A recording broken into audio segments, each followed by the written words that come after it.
Okay, magandang gabi mga ka-airguns. Simulan natin kaagad para mabilis lang to.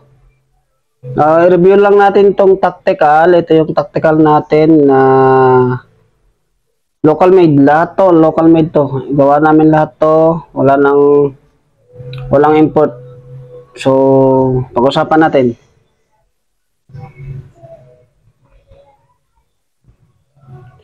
So, ang receiver is T6. Lahat ng aluminum dyan is T6. Tapos, ang trigger, stainless yung ibang parts, yung spring lang yung bakal. Barrel, 16mm yung barrel natin. Yung 24 inches haba. 12 groove yung barrel natin. So nilagyan din namin ng shroud. Yung tangke, 3,000 PSI aluminum. Ito yung regulator. Yung gauge ng receiver, yung output. Siyempre may rail mount din sa ilalim para maglagay ng bipod. Tapos may kasama ng suppressor at saka folded batt. Ayan, folded batt na yan.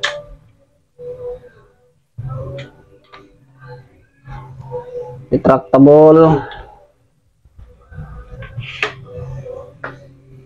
Hammer type, tapos ito yung swing niya. Pag-usapan natin. Ano ba yung advantage sa tactical na hammer type? Unang-una, siyempre local made to. Yung barrel natin, anytime pwede tayo magpalit dyan. Kung makabili tayo ng pang tiksay, kasi itong mga pang pellet natin, may mga groove to. So yung tinatawag nilang pang tiksay, yan yung walang groove, tapos binabalahan nila ng parang pana, yung matutulis, may tanse. Ayan, pwede kang magpalit nun. Yan yung advantage yan. Anytime pwede kang magpalit nun.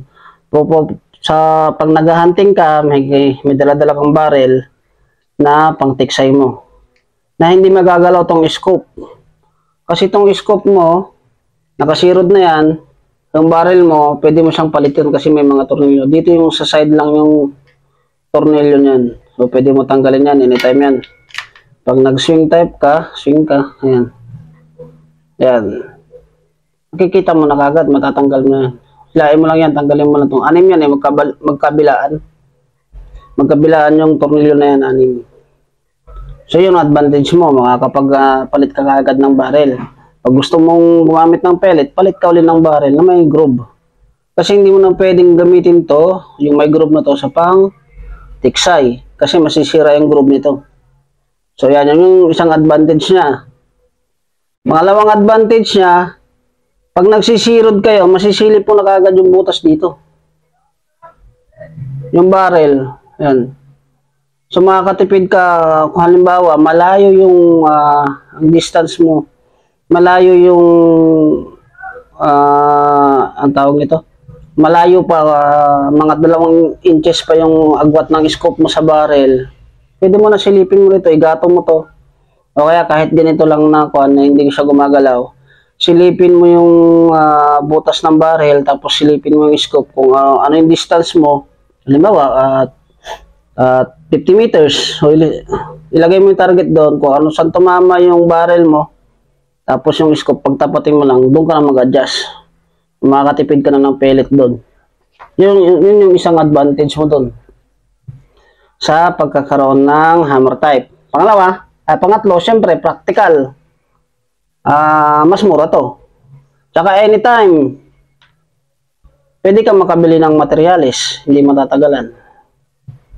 Marami nga nito sa online Marami ito sa online yung mga parts nito. So, yan, mas mura to, syempre. At saka mas maraming materialis dun sa online. Sa Shopee nga lang iba dito, sa Lazada. So yan. Yan yung mga advantage mo dun sa tactical. Mas mura to. Tactical hammer type sa hammer type. Kasi yung isa natin yung compact assassin side lever type yun eh. So ito yung hammer type naman. So magkaiba.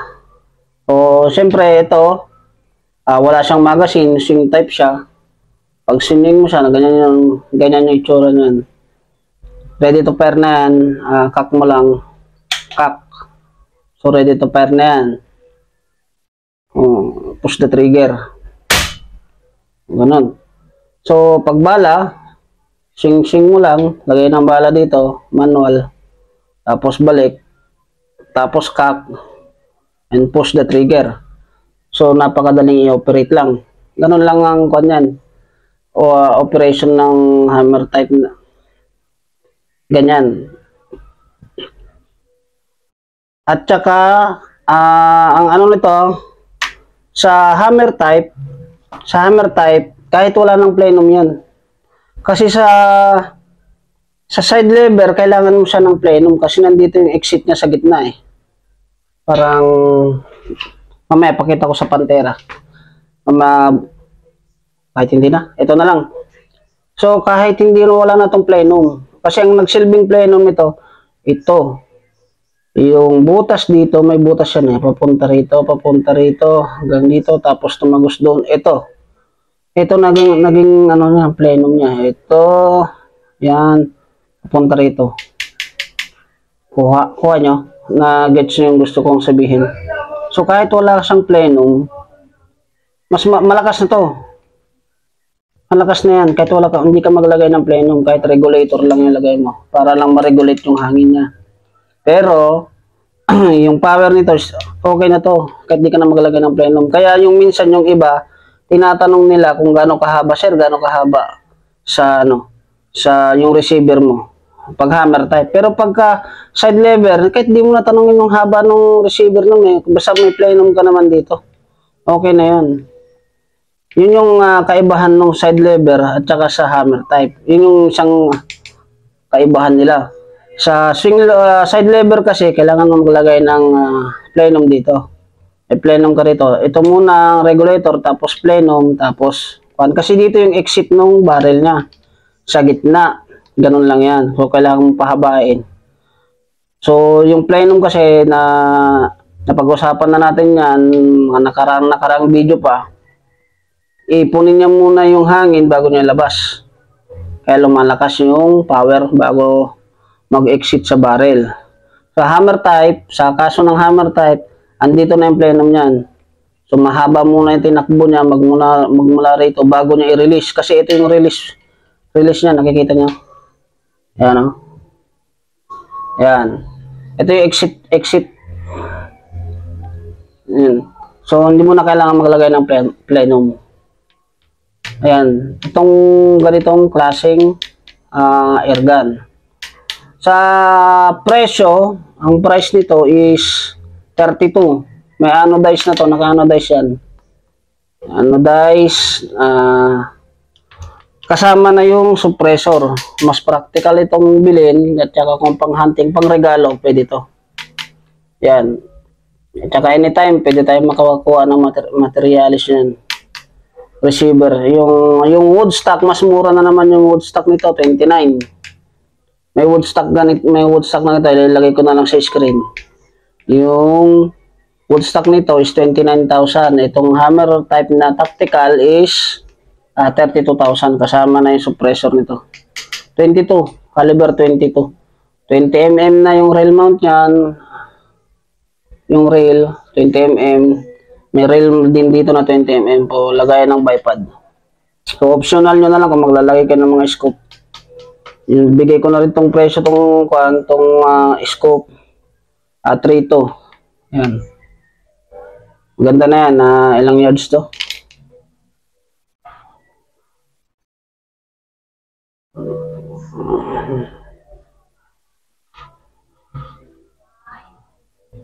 $300 yards. So, ganun ang hammer type. Simple lang, cut mo lang. Open. Napakadali lang mag ng hammer type. Yan yung kaibahan nila ha. Tandaan nyo, hindi na kailangan maglagay ng plenum. Kung gaano kahaba yung receiver mo, okay na yan. Meron naman kasi yung iba, may mga receiver, 3 inches lang. 3 inches lang yung receiver nila. O kaya, basta ganito, kalahati lang to eh. Ewan ko. So, napipilitan yung iba na may nabibili kasi sa online, ganito ko lang, kalahati lang. O, yung iba napipilitan na maglagay ng plenum dito. Yan. Kaya para mahabol niya yung plenum na ganito kahaba. So, pag ganitong receiver, hindi mo na kailangan maglagay ng plenum dito. Andito na yung plenum niyan. Ang mahaba na yan, no? Haba na itinakbo niya papunta rito. So, pag naglagay ka pa kasi ng plenum dyan, wala na. Useless na. Tsaka pag, alam ng mga maker yan, pag masobrahan mo ng lagay ng plenum, magwiwigil na yung bala mo sa sobrang lakas. May mga sukat yan. Ilang inches lang yung plenum niyan. So, ito, no need na kailangan.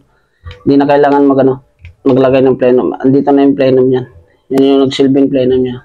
Yan yung advantage ng hammer type. Tsaka, masarap gamitin kasi swing ka lang, lagay ka lang ng bala. And cock, pull the trigger, yun na. Tapos na. Ganyan ang mas practical to na sa mga nagtitipid, magsimula kayo sa hammer type. At least, masaya kang gumamit. Tsaka ito, tested na tong barrel nito. Anytime itong mga barrel natin, kung sasama kayo ng competition, anytime pwede kayo magpalit. Tsaka ito, tested na to for hunting at tsaka pang competition. Tested na yan. Nagwa 1 hole na to ng 30 meters. Ibig sabihin, pag nag 1 hole ka ng 30 meters, kaya mo nung tumarget ng 100 meters yan. Pag nag 1 hole ka ng 30 meters. O yan. So, saglit lang. Sana ma-consider nyo itong mga ganitong hammer type. Gawang Pinoy yan. So, muli, ito ang Garubin Airguns. Pasyal ko lang mga wala na akong tinda. So, ganito yung sinasabi ko kanina.